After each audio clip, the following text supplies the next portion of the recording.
So this was such a fun one. So this is a 1,000-piece Ravensburger, colorful cars.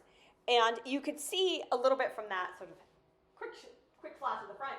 This is a gradient.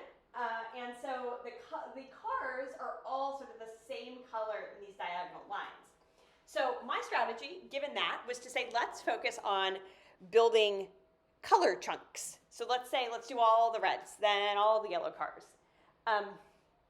You'll see how well that actually plays out as I start to do the puzzle. I did pull a lot of the border pieces, so I tend to be able to see border pieces pretty quickly, and I often pull them because if nothing else, then they're sitting in a pile on the side and they're kind of separated out. It's a little bit easier later on.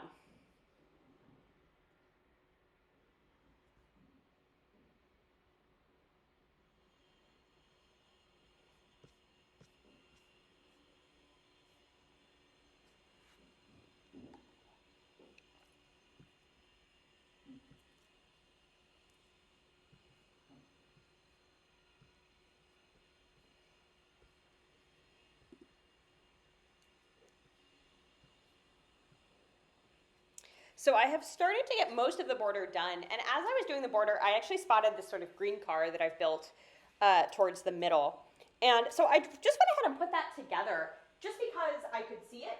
And, generally the more things you can get put together at the beginning, the better it is. I was not doing this one strictly for time either. So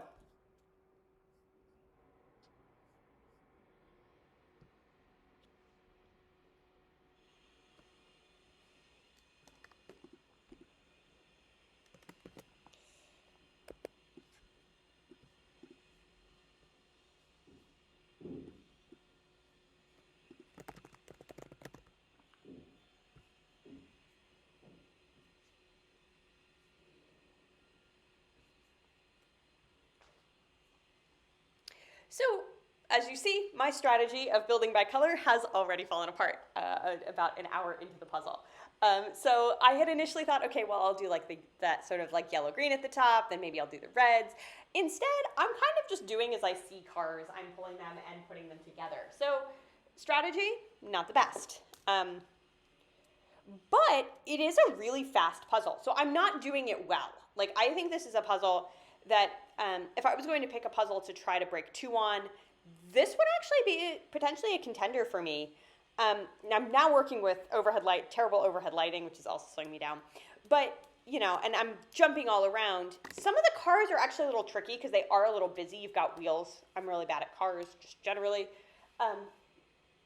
But the color blocking does make it much easier.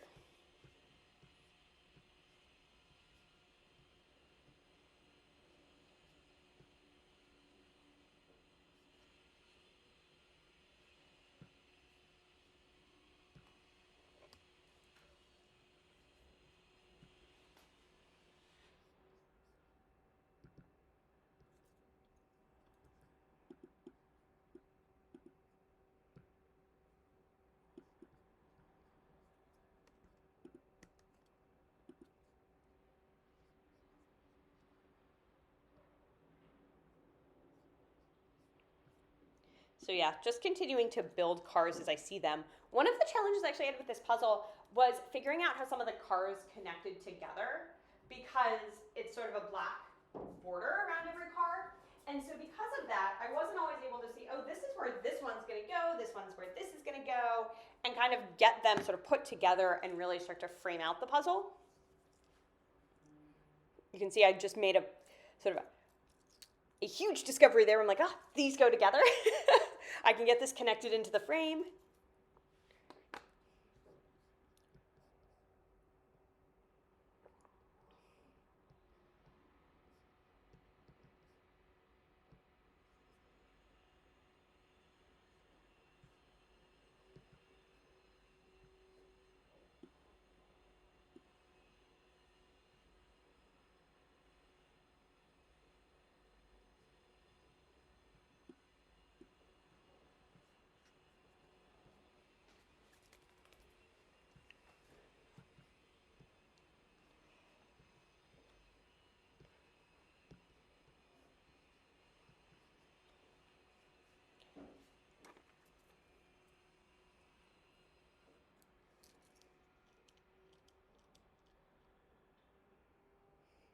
So now there's, I think, an interesting question for myself, kind of watching me as I'm doing this, is why are these orange pieces so difficult? Because they should actually be fairly easy to spot and pull, right? Like, um, I think part of the challenge I was dealing with there is I was tired. I was doing this at night. I think also the overhead glare is a real thing. You always forget how much of a difference it makes until you like are struggling with a puzzle late at night, you're tired, there's glare, and then you come back the next morning and you're like, why was this so hard? This was easy. So now kind of coffee in hand, also helpful. Coffee in hand, I am finishing up the rest of this puzzle, kind of just filling in the remaining gaps.